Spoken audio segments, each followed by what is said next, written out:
안녕하세요. 미래에 계신 여러분, 프로젝트 반추입니다. 지금 이곳은 2022년 1월 10일 월요일이고요. 오늘의 반추를 시작하겠습니다. 먼저 오늘의 이슈를 보시겠습니다.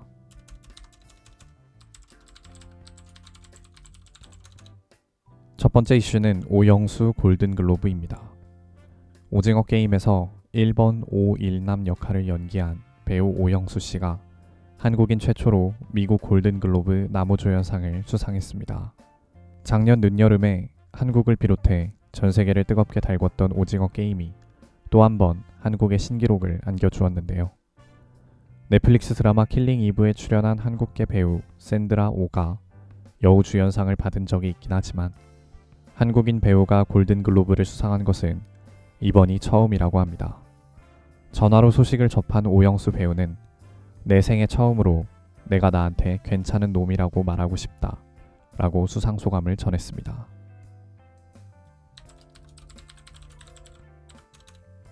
두 번째 이슈는 계도기간 종료입니다.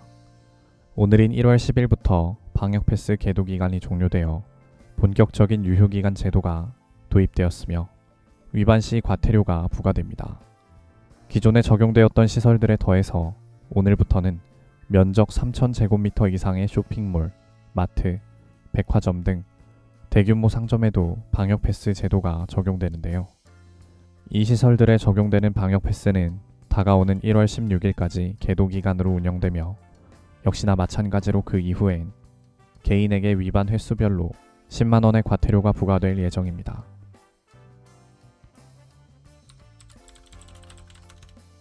세 번째 이슈는 아파트 경매입니다. 전국 아파트 경매 시장이 시들해지고 있다고 합니다.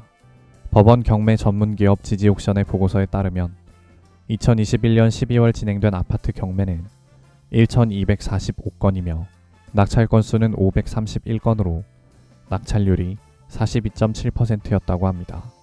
줄곧 50%대를 유지하던 전국 아파트 낙찰률이 40%대로 떨어진 것은 12월이 처음이며 52.9%였던 11월에 비해 10.2%포인트 급락했습니다.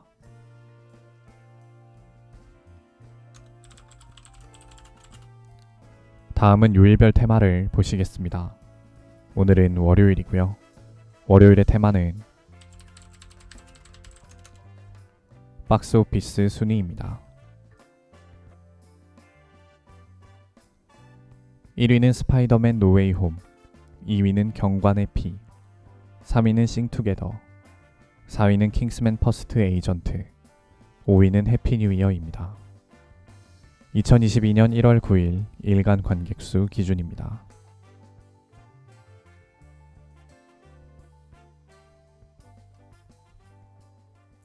이제 여담 시간입니다. 오늘의 여담 주제는 멸콩입니다.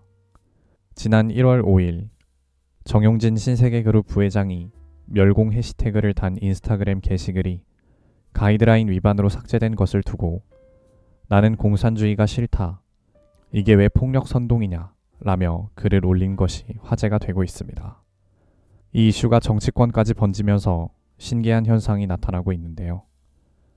윤석열 국민의힘 대선 후보가 이마트에서 장을 보는 사진에 해시태그를 달걀, 파, 멸치, 콩 이라고 달아서 이것이 멸공 논란에 휩싸인 정 부회장을 지지하는 의미를 담고 있다는 추측이 나왔고, 나경원 전 의원은 페이스북에 오늘 저녁 멸치, 약콩, 자유시간, 그리고 야식거리 국물 떡볶이까지 공산당이 싫어요가 논란이 되는 나라는 공산주의 국가밖에 없을 텐데 멸공, 자유 라고 적었습니다.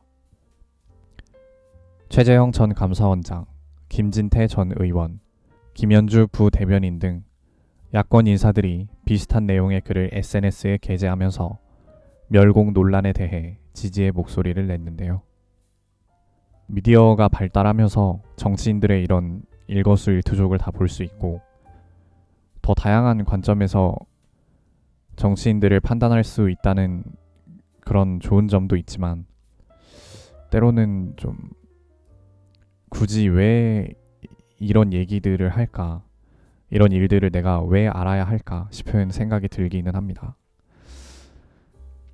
이런 모습이 되게 좀 유치하고 약간 이 사람들 지금 뭐 하는 거지 싶은 그런 이런 어른스럽지 못한 그런 느낌을 줄 때면 되게 못나 보이고 좀 정 떨어지는 그런 느낌이 듭니다. 물론 이분들한테 정이 들었던 건 아니지만 SNS에 이런 거를 올리는 게 좀 유쾌해 보일까봐 그러는 걸 수도 있는데 전혀 유쾌하지 않고 그냥 눈살찌 풀려지는데 좀 품격이 있는 그런 행보를 보여주면 어떨까 싶은 생각이 듭니다. 요 며칠 이런 소식을 접하면서 되게 약간 현타가 오는 그런 시간이었던 것 같습니다. 오늘은 이만 마치겠습니다. 오늘 하루 모두 수고 많으셨고 1월 10일이 생일이신 분들 진심으로 축하드립니다. 미래에 계신 분들 모두 과거를 거울 삼아 지혜로운 미래를 보내시기 바랍니다. 감사합니다.